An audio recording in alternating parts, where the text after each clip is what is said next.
Lam Natseach Izmai David.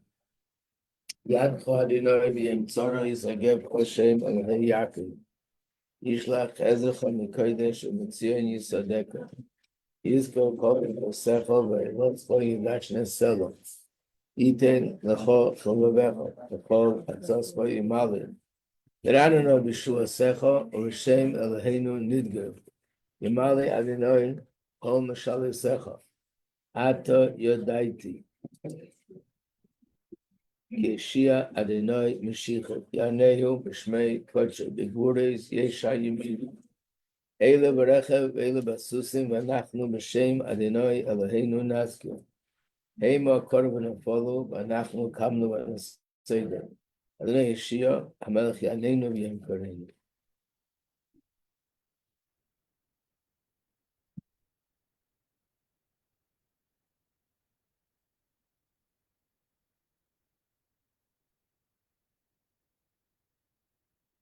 Okay, so we just finished going the last few words of the Mimer, and then we'll go over the questions in the worksheets. Mimer Basi Legani, we're talking by the end, last chapter, and in the English Hebrew Basi Legani Tafshin Yud, page 92.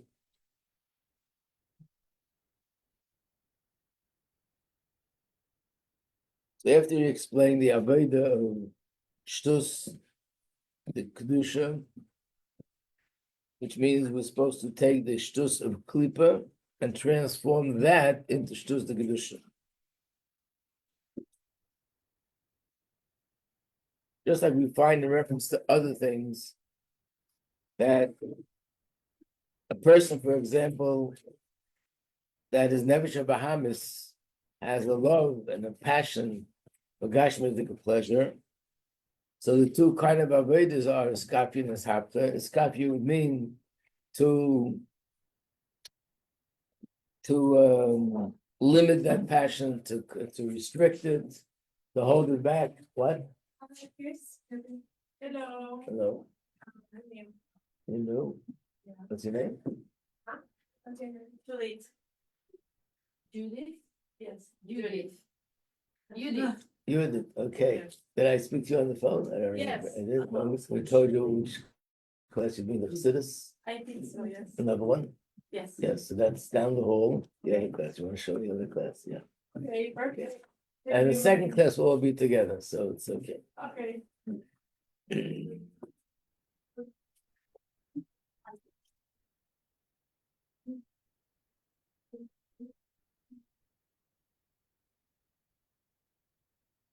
Good morning. So just like when it comes to love by Hashem, Shabbos has this passion for physical pleasure, and there are two ways that we could work on it. One way is to restrict the Nefesh Bahamis, and I stop my Nefesh Bahamis. And the other way is to take that passion that it has and redirect it to Kedusha. In a certain practical way, this would be like example of people today that, let's say, a person who was not observing Torah mitzvahs, a scientist, and therefore not only not observing, but as being a scientist, had a very, very big doubt whether God even exists or not. Then they got all fired up with Yiddishkeit, learning Torah mitzvahs. Sometimes people would ask the Rebbe, should I just drop what I was doing and just take on a life of Torah mitzvahs and only focus on that and forget about my background in science? I think what everybody knows, the Rebbe's opinion was always no. Continue what you were doing and now find a way of using that actually to spread Yiddishkeit, which means when a scientist gets up and he says, I didn't believe, but now I see things differently. In fact, now I could look at science and science will help me see Hashem, and he explains it to people. That's basically taking the passion that I had. I still have that passion, but now instead of the passion being directed in the world of Klippa, this passion is being used in the world of Kedusha.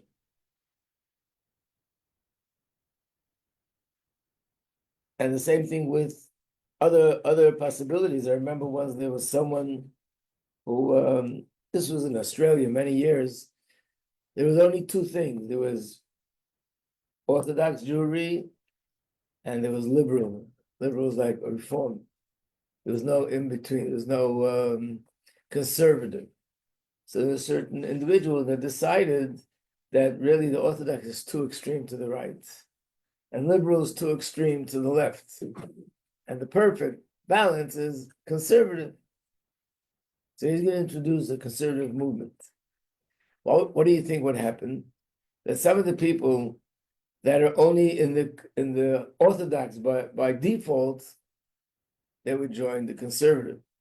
Then there are people that are only in the Reform by default.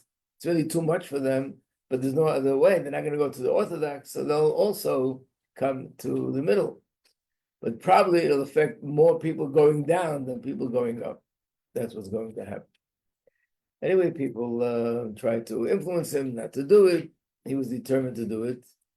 But what did happen was that he started to share with somebody to learn sikhs, and then one thing led to another, and he was turned around and became a full-fledged Lubavitcher Chassid. But he was an activist. He had a column in the newspaper. He didn't stop all those things. He continued all those things with the same passion, but now the passion was about promoting Yiddishkeit rather than doing the opposite.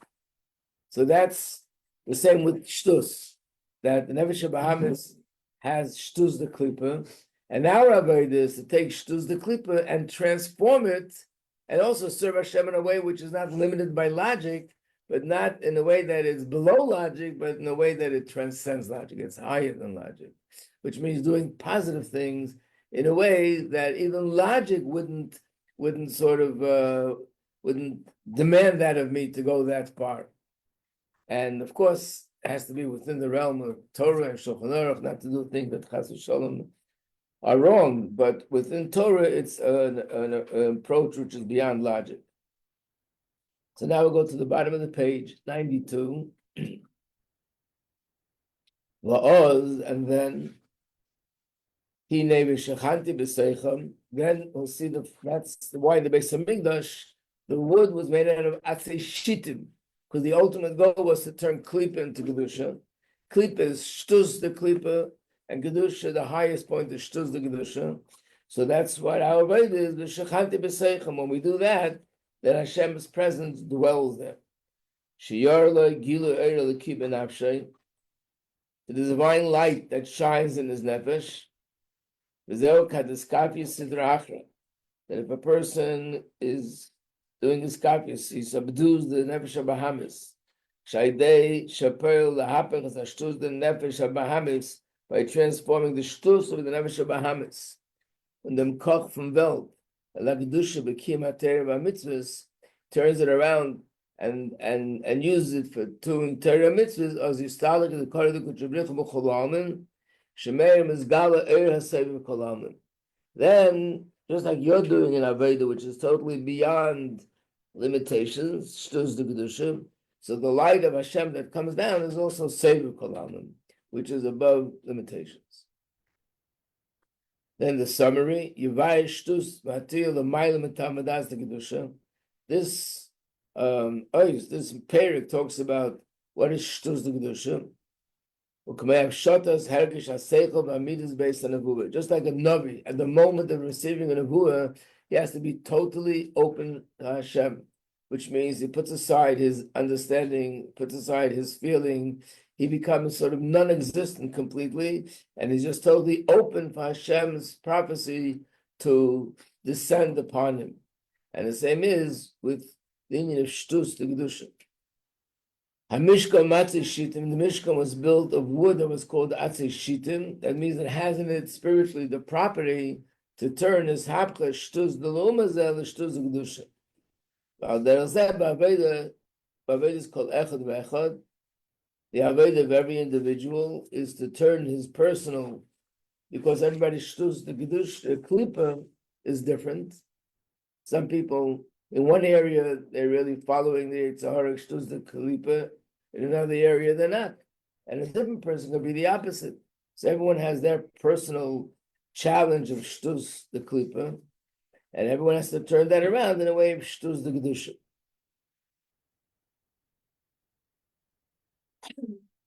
Okay. Yes. The Free Rebbe say like the summary at the end, or like the end is just adding that after? The summary. The Friedrich Rebbe puts the summary in. Oh, because he wrote it. He wrote it. Yeah. The first time, sorry, the first time that we had Derek Dachtonim as like brought down the mimer, it was in Basi Legani. Yeah. Friedrich Rebbe is already brought down in Tanya, chapter 36. That's the source of it. And many memorim that all based on that. You know, this is one of the cornerstones of Chassidus Chabad. The whole world is created for Dirut Tachtonim. The Ruach Shtus and But the idea of Ruach Shtus is also found in memorim. But Shtus the Kedusha, that's really something which is rare. is it here first or? I think there's a source for it before, but this is where it's elaborated on, and also because this became the famous mimer, and the Rebbe, you know, every year says a mimer that explains this mimer, so it became highlighted in a way like never before. What I was like, Ruach Shtus is in Tanya. is what? Ruach Shtus is in Tanya. Ruach Shtus is also in Tanya. The term Ruach Shtus in itself originates in Gemara, where the Gemara says, "Ein Adam Chayta," a person will not do an Aveira, Elam Kain Nichel Beruach Shtus, unless a Ruach Shtus came into him. Tanya explains what that Ruach Shtus is, that this is Klippa, that makes a person insensitive to Kedusha.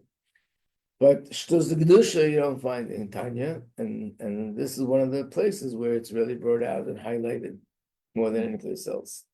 So the point of this part of the mimer is saying that we have to do is hapcha by specifically taking the Ruach Shtus. Right. Right. I mean, that's the ultimate goal. That, in other words, the fact that he's explaining why the walls in the Beis Hamikdash were made out of this. So the way the mimer goes, first the mimer begins by saying that this is the Beis Hamikdash literally, and the Beis Hamikdash personally is to bring down this light of Sefer. But then when he explains it, you know, we understand that there's an avodah which brings down this light of Sefer that's unlimited, because the avodah is also an unlimited avodah by transforming Shtus the Klippa into Shtus the Kedusha. So, what is Basi Legani? It's not Tanya, so what is it? It's called a mimer. זה מאמר? It's a mamar. Okay. מאמר זה משהו שהרבי רשם? Okay. Call Rabbi Amar Mimer. אוקיי. There are thousands of Mimarim. Do you mind getting the workbooks? Sure. Yeah. Thank you.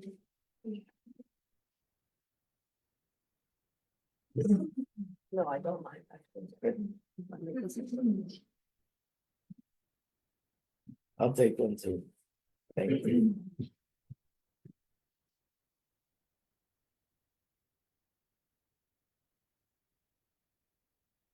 So first we'll do the questions.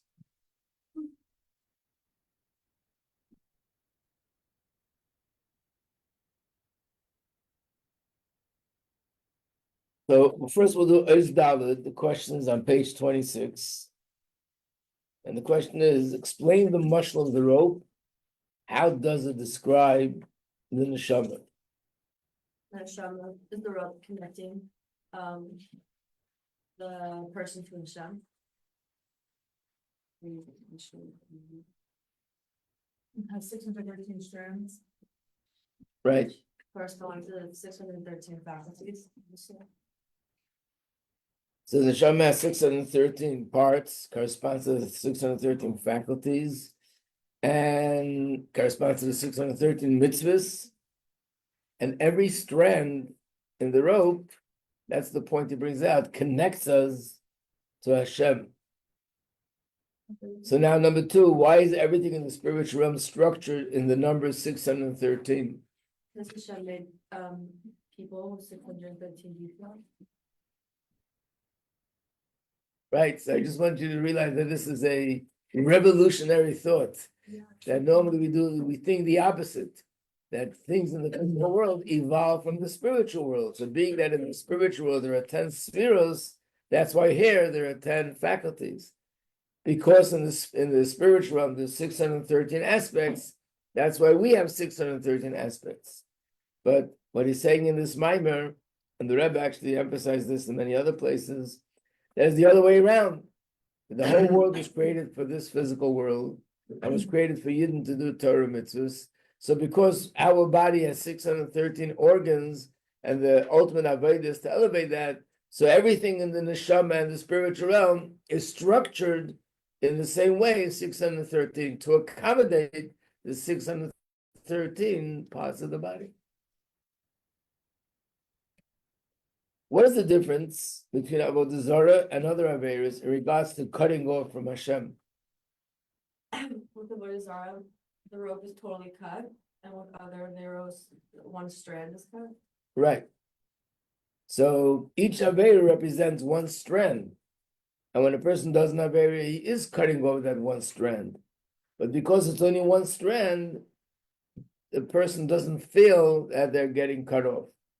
But if a person takes a knife and cuts the entire rope, then of course you feel immediately disconnected. Spiritually, Avodah Zarah is something which cuts the rope completely. So what would you say is the main point in Oz Daled? Which this only covers the emotions of the godly soul, not its essence. On target, okay. Let's go to 27 now, 27. When we read it inside and you said, this is the main point. Right. Yeah. Okay, my fault, yeah. Why was the dancing of Reb Shmuel, the son of Reb Yitzchak, considered Shtus the Kedusha? And number two, why did Reb Zera say he was embarrassed by his conduct? For the first one, I don't know if this is like the angle you were going for, but I put because at his funeral there was fire that separated him. So that's what made them realize it was holy. But I don't know if that's like Right, why. that's what made them realize. But why would it be defined as Shtus the Kedusha? Why not just Kedusha? He went out of the realm of above the realm of logic to make the Chassid and Kala happy, but it's not. Right, so it goes together with number two. Imagine he conducted himself in a way that the other sages said they were embarrassed of what he's doing. Now they were great tzaddikim, and they knew full good and well the value of the mitzvah of making Chassid and Kala happy. So what was the issue? The issue was, yes, you have to make Chassid and Kala happy, but yes, a Torah scholar has to carry himself with more dignity. And by the way, it's not because, oh, I need the honor, because in order for a Torah scholar who teach Torah, learn Torah, to have an influence on the community has to respect them.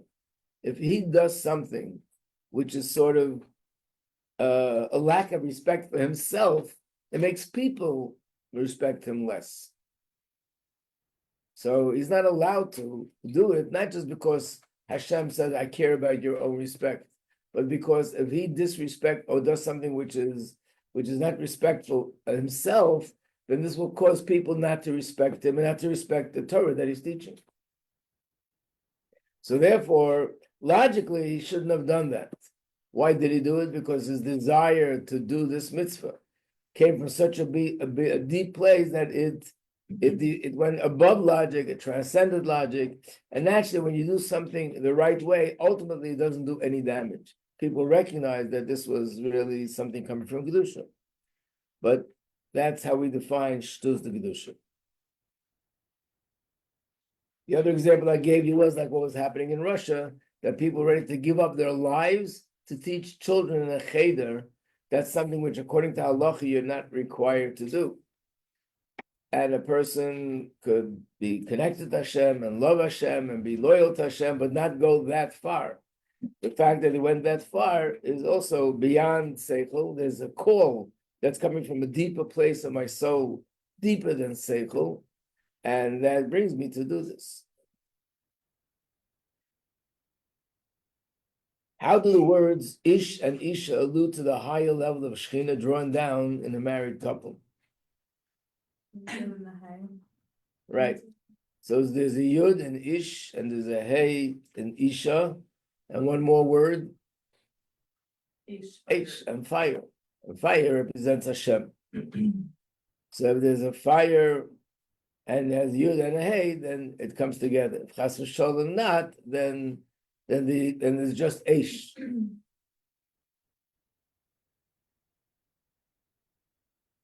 Number 4, what is the difference between higher than Hasaga, which means it's above understanding, or higher than the realm of Hasaga? It's above the realm of understanding. In the Maimon, the Hebrew word he uses for that is Geder Hasaga. Higher than logic, and then higher than the category or realm of logic. Yeah, how would you define the difference? With the first one, if it's higher than logic, then wait, I wrote higher than our logic, like I don't know, Yeah. higher than logic means you could, with more logic, you could understand Right, it and like grasp it. But higher than the category means like even with the greatest logic, you just right. Higher than logic means that I can't understand, or someone else can't understand, or even an angel can't understand, but someone else higher could understand. And there's higher and higher and higher. When you say higher than the realm of logic, means it's not because of I lack enough logic to understand it. It's something from a different realm, a different category, and logic can't grasp it. Which means just like a piece of wood, a block of wood can't grasp logic because the block of wood is not in that realm. That's how logic can grasp above logic. It's not in that realm. It's a different kind of existence. What is it? We don't know. We just can say it's infinite, has no form, and therefore doesn't even have. And logic is something which is limited. Rabbi Majeski, Yeah. what's the difference between Hasaga, Seichel, all the different words for understanding? Well, seichel means intellect, and I think seichel would be a general term. If I use the word chachma, by the way, all these terms could be used in some context as a general term, but it'd be more specific. Seichel means more general intellect. Hasaga is more related to bina. It means to comprehend, to be able to really grasp it. That's hasaga. And when you use the word chachma, again, it could mean just wisdom in general, but specifically that's chachma versus bina. Muskal also. Which one? Muskal, right? Muskal. Yeah, like sometimes something. Maskil, muskal. Yeah. Well, maskil, muskal, these are words that are really, the grammar changes, but the root of the word is seichel. So muskal means the concept that's being understood. And maskil might mean the one that's understanding the concept. But they're all the same root of seichel, which means intellect.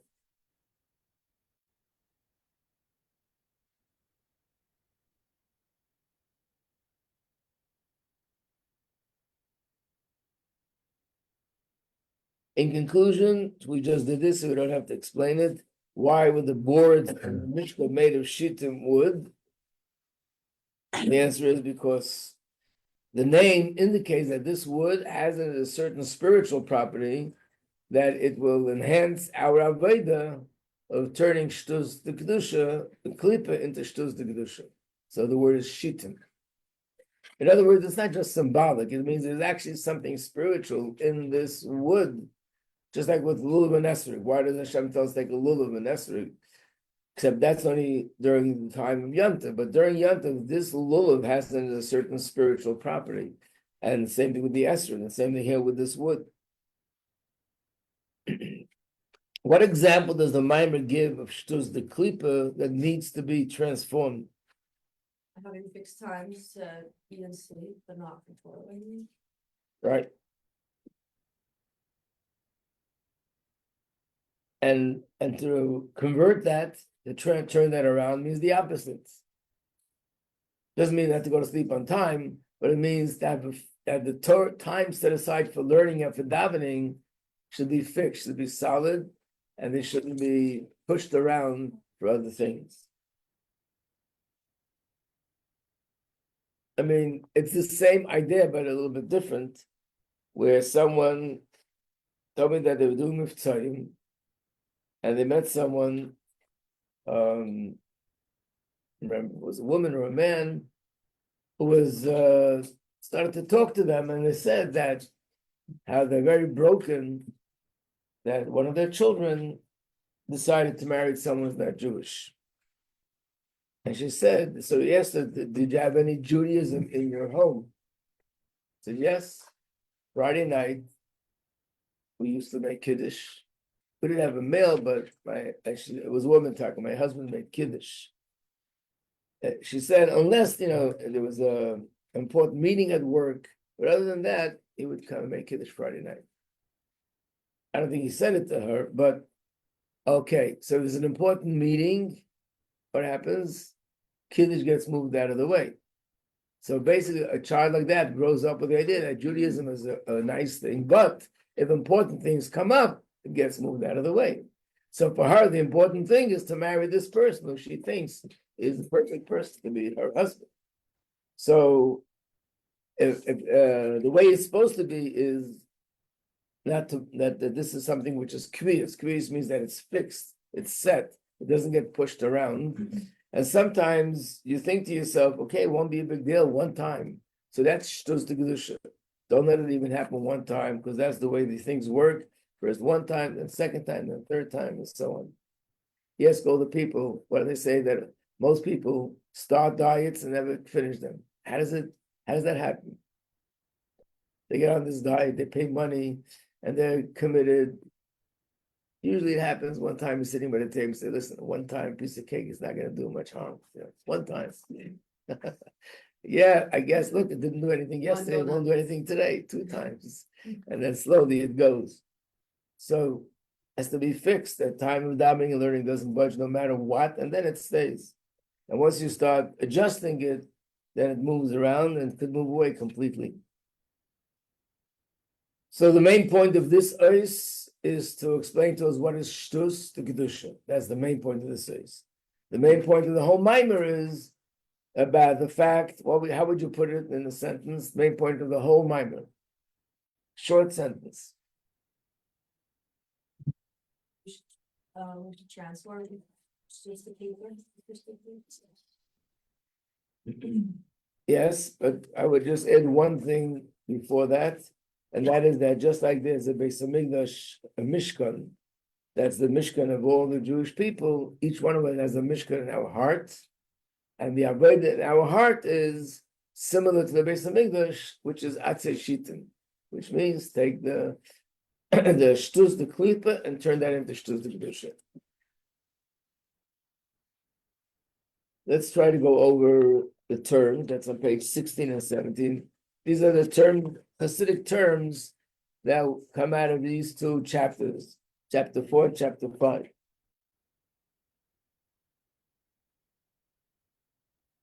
Due to the lack of time, I'm going to focus on those that we didn't really have these terms before.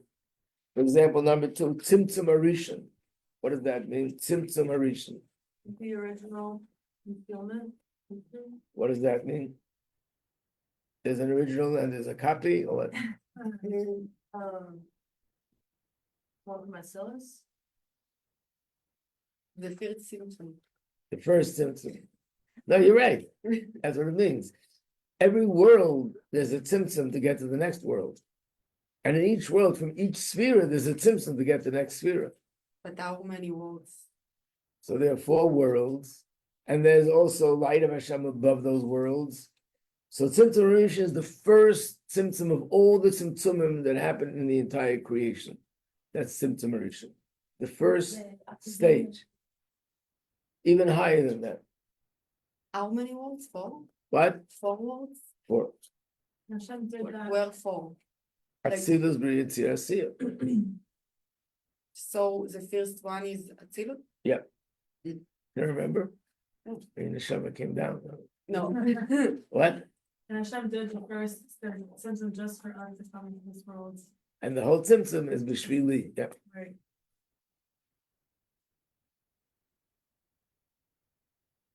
Okay, when you see this term Chevel the Neshama, it's really just a matter of translation. Chevel means the rope. the rope of the neshama. And this mashal of a rope, by the way, is used in a number of ways. You might even remember the beginning of the year we had this in the Geras HaTshuva, and over there it brought out a different detail of this mashal. There's a few details. Number 4, Kei Tata. Lower head or something. Right. Number 5, Ha'aras HaNeshama Mesabeshes Beguf. Raise the soul is enclosed in a person's body, Right. And number 6, Etzem HaNeshama. the essence of the soul. Right. So there's a part of the neshama that's enclosed in the body, and then there's a part of the neshama that's above that. That's the essence of the neshama. Kemalim Mastirim, you know, Rosh Chodesh, you know. Midechi el dechi is a term that's found often. I guess it means from one descent to another descent. I'm not even sure how it works into the word dechi. Maybe dechi means pushed away. I'm not sure. But it definitely means going down, from one level going down to the next level going down, and so on. I think the Maimar said like he sinks lower and lower. Right, but dechi, how does that mean lower? I'm thinking of the root of the word.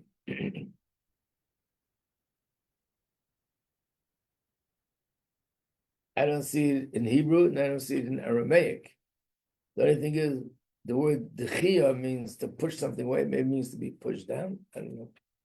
Okay, number 1, we know. Number 2, what does this phrase mean? Ein sof, leis, machshava, tvisa beklal. No thought can grasp him at all. Right. Ein sof means the infinite light of Hashem. There's no thought that can grasp him. And what does it mean? Number 3, L'mayla Mahasaga is one category, and L'mayla Megeder Hasaga is another category.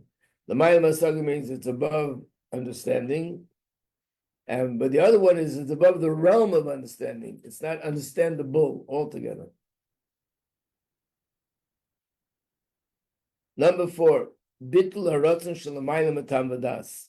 A bit of his own will that transcends reason and knowledge. Right. In other words, if somebody's mevatel himself for Hashem, but they can understand and they feel they know the reason behind it, it's not total bittul because I'm doing whatever I'm doing based on the fact that, I understand it. I realize but if a person does something which they don't understand, they don't see the benefit, they think the opposite, but they're doing it because that's what the Torah told them to do, that's called the ultimate bittul that's above logic. Or it's like to do, can you give an example? Can I give an example? Yeah. Like to do something that you don't think about this? And that you don't think, that you can't understand. Yeah. Something which you can't understand, you can't explain, but you know that according to Torah, that's what I need to do. Even though logically it doesn't make sense to me, I don't understand it, and I don't see that how necessary it is or how terrible it is. But I'm submitting my understanding to Hashem.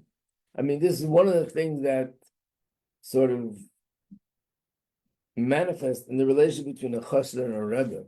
Because sometimes the rebbe would tell the chassid to do something which seems to be totally illogical for the chassid, but he would follow it anyway. Why? Because he would say, a rebbe says something that's coming from a higher place, this Hashem speaking through him, and therefore I have no questions. I just do what I have to do.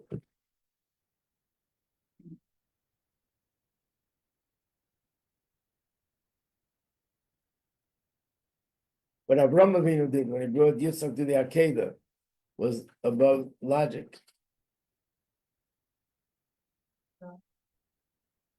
In fact, it says Avraham Avinu would make fun of all those that worship idols. And say, which God is going to ask you that you should take your son and sacrifice him in front of an idol? And then Hashem would come and tells him to do that.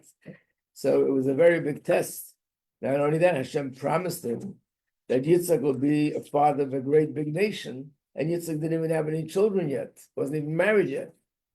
So it was something which logic could not wrap, you couldn't wrap your head around it. It just didn't make any sense. How could it be?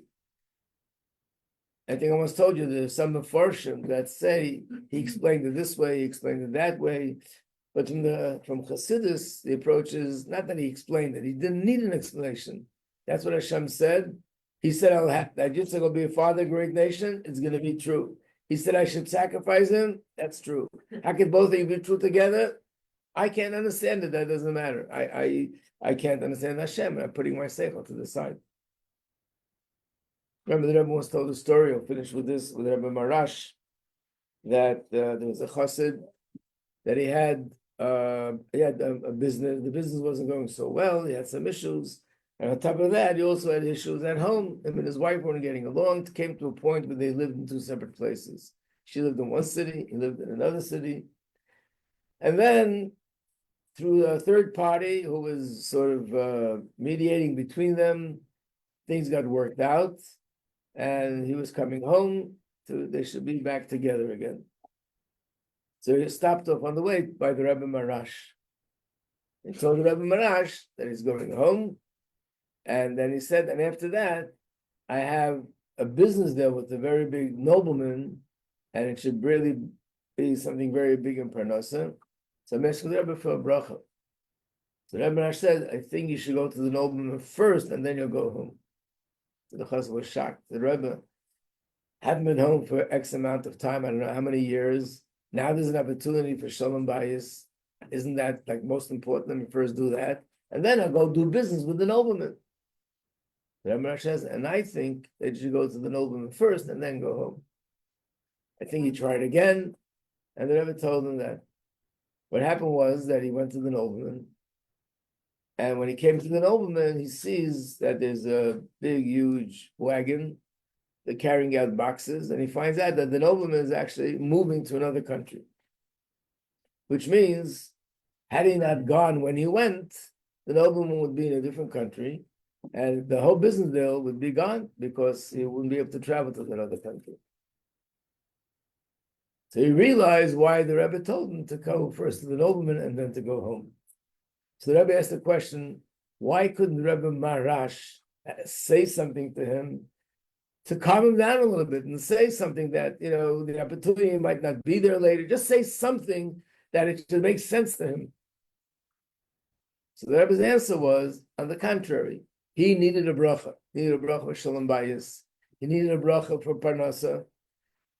In order to be a keli for that bracha, what was necessary of him to do was bittul, to put himself at the side.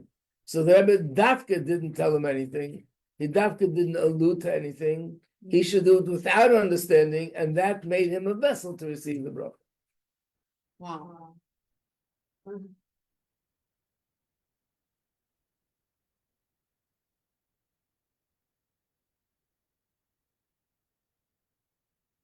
Okay.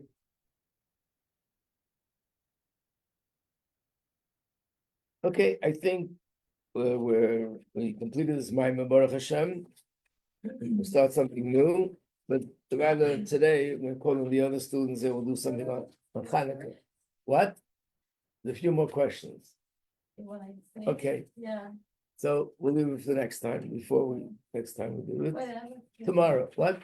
עוד ד' is עצמות בנפש האלוקית. Zdali. The first one. Yeah. That's the ראשי תיבות. Where are you looking? עוד ד' one. עצמות, I'm just asking what. Oh, in the terms. I think you're looking at the question. I'm sorry.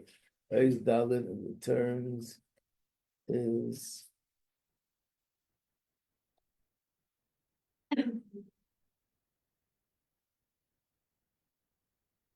Which number? One.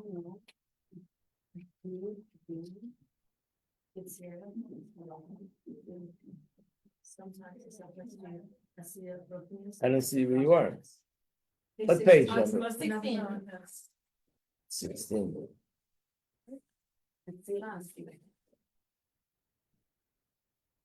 Atzmos, yeah, the never shall kiss. I'm sorry. So what was going on? Why did I lose you? Oh, because I was looking at my motor as well. Okay. There's a third thing here which I never do because we never had enough time, but that's something else. Okay. Let me. Thank you.